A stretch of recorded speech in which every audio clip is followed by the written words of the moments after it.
श्री राधा कृष्णाय नमो नमः। सर्वप्रथम मैं भगवान श्री राधा गोविंद के श्री चरण कमलों की वंदना करता हूँ। आप सभी भक्त श्रोताजनों को भी सादर नमस्कार करता हूँ। महान संत भगवान श्री कृष्ण के भक्त श्रेष्ठ कवि श्री रसखान रत्नावली से अब तक हम 13 अध्याय का श्रवण कर चुके हैं। इससे आगे बढ़ाते हुए आज हम 14वें अध्याय के सुंदर दोहों पदों और उनकी व्याख्या का श्रवण करेंगे, जो इस प्रकार से है। नवरंग अनंग भरी छवि सौवा मूरत आँखी गड़ी ही रहे, बतिया तन की मन ही में रहे, धतिया उर बीच अड़ी ही रहे। तबहु रसखान सुजान अली, नलिनी दल बूंद पड़ी ही रहे। जिय की नहीं जानत हो सजनी, रजनी असुवान लड़ी ही रहे। कामदेव के समान छवि लिए वह मूरत आंखों में गड़ी ही रहती है।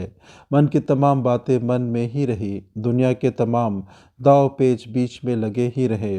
फिर भी है सुजान रसखान, या प्रेम नलिनी कामिनी में पड़ी बूंद के समान पड़ी ही रही। हृदय तो नहीं जानती प्रिय, परंतु रातों में आंसुओं से भीगी ही रह गई ये आंखें। आवत है बनते मनमोहन, गोहन संग लसे ब्रज ग्वाला। बेनु बजावत गावत गीत, अमित इते करिगो कुछ ख्याला। हेरत टेर थकी चहु औरत झाकी, झरोखन इते ब्रज बाला। देख सुआनन के रस खान, तजयो सब कोत्रय ताप कसाला।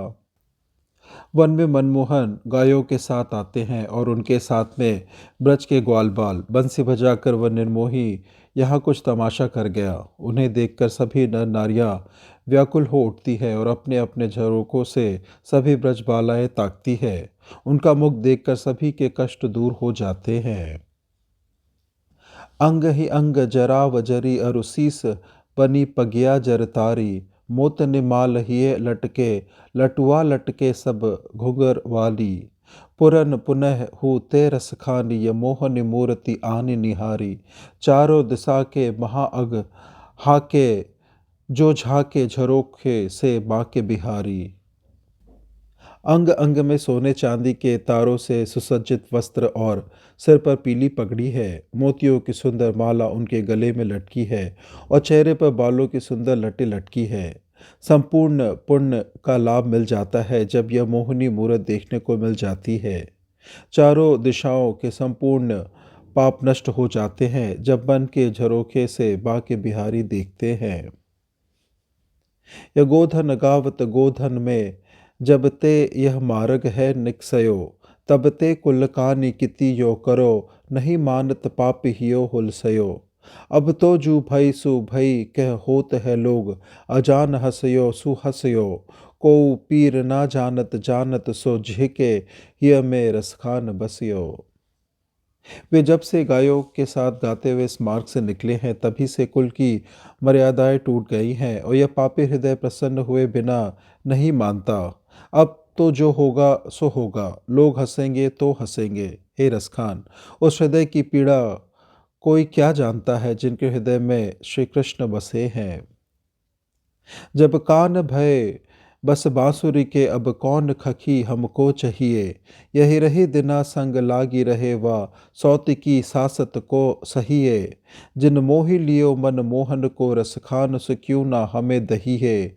मिली आओ सबे कही भगी चले, अब तो ब्रज में बांसुरी रहिए। हे सखी, श्री कृष्ण तो अब बांसुरी के बस में हो गए हैं।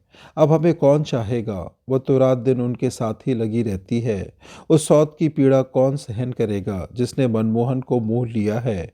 वो हमें कैसे नहीं जलाएगी। आओ हम सब मिलकर कहीं दूर भाग चले, क्योंकि अब तो ब्रज में केवल यह बांसुरी ही रहेगी। लाडली लाल लसै लखिए, अलिपुंज निकुंजनी में छवि गाढ़ी। उजरी ज्यो बिजुरी सी जुरी, चहु गुजरी केली कला सब काढ़ी। त्यो रस खान न जानी, परे सुखमा तिहु, लोक निकी अति बाढ़ी। लालन बाल लिए बिहरे छहरे, सिर मोर पखी ठग टाढ़ी। श्री राधा तथा कृष्ण की यह जोड़ी देखिए। मधुबन के कुंजों में इनकी छवि दिखाई दे रही है। जिस प्रकार विद्युत प्रभा दिखाई पड़ती है, उसी प्रकार काम कला के समान इनकी श्वेत श्याम छवि दिखाई दे रही है। हे रसखान, यह अद्भुत शोभा तीनों लोगों की शोभा बढ़ा रही है। सभी ललनाओं की प्रसन्नता के बिंदु वही है जिनके सिर पर मोर के पंखों की अद्भुत शोभा है।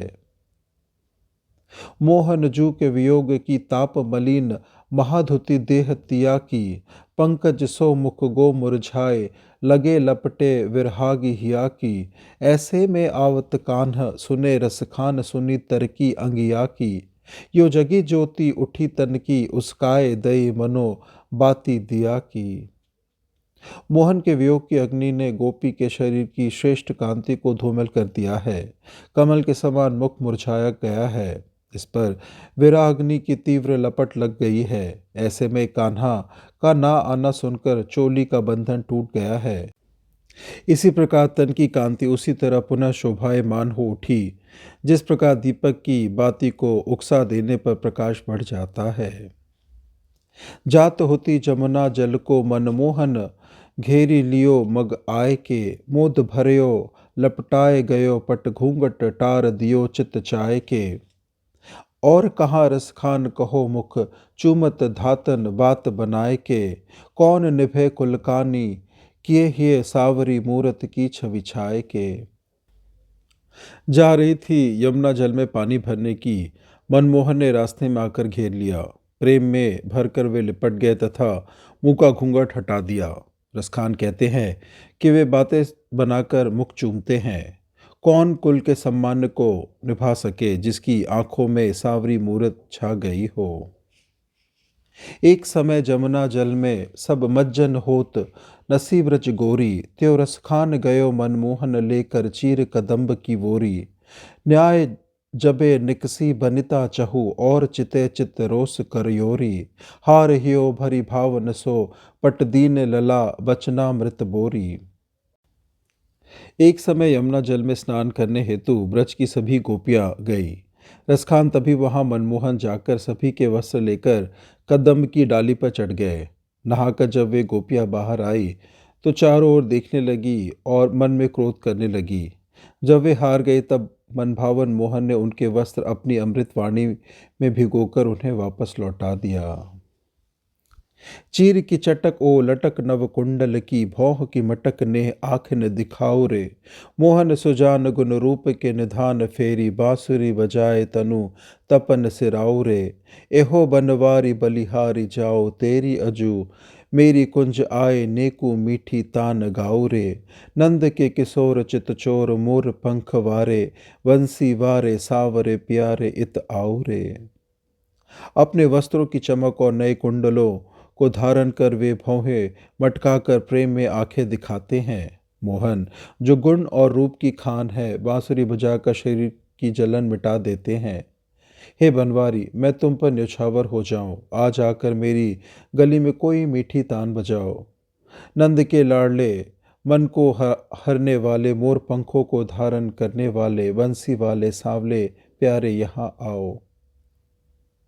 वह सावरो नंद को छैल अली, अब तो अति ही इतरान लगयो। नित घाटन बाटन कुंजन में मोही, देखत ही नियारन लगयो। रसखान बखान कहा कहिए, ताकि सैननी सो मुस्कान लगयो। तिरछो बिरछी सब मारत है दृग, बान कमान सुकान लगयो। हे सखी, वह नंद का सावरा तो अब कुछ अधिक ही इतराने लगा है। प्रतिदिन घाट पर, रास्ते में तथा गली में मुझे देखकर मेरे नज़दीक आने लगा है।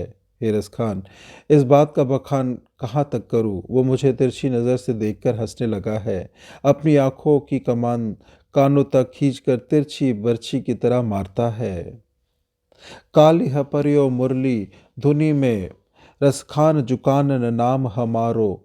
ताछिन ते नाहि धीर रहो, जग जानी महामन कीनी पावरो। गावन गावन में अब तो बदनाम भई, सब सौ के किनारो। तो सजनी फिरी फेरी कहो पिय मेरो, यही जग ठोकी नगारो।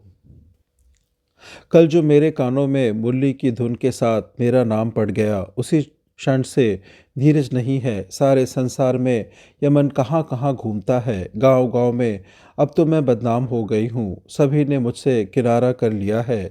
फिर भी प्रिय, मैं यह पुनः कहती हूँ कि वह मेरा प्रियतम है। यह मैं संपूर्ण संसार में नगाड़ा बजाकर कहती हूँ।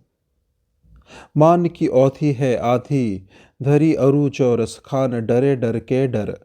तो रही नेह ना छोड़िए, पा परो ऐसे कटाक्ष महाहियरा हर।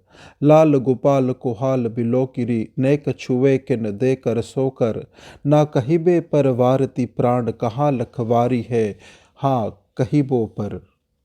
अहंकार, मान का अस्तित्व आधी घड़ी है और रसखान वह भी हृदय में डर की उत्पत्ति करता है। न कभी प्रेम को तोड़िए और ना ही प्रेमी को छोड़िए। चाहे कोई कुछ भी करे, कुछ भी कहे, गोपाल के ऊपर अपना हाल परिस्थिति छोड़कर निश्चिंत हो जाओ। न कहने पर तो वह प्राणों का उत्सर्ग कर देता है, हाँ कहने पर भला क्या होगा। सुनिए सबकी कहिए न कछु रहिए, इमे या भाव डागर में। करिए व्रत नेम सचाए लिए, जिनते तरिए भवसागर में।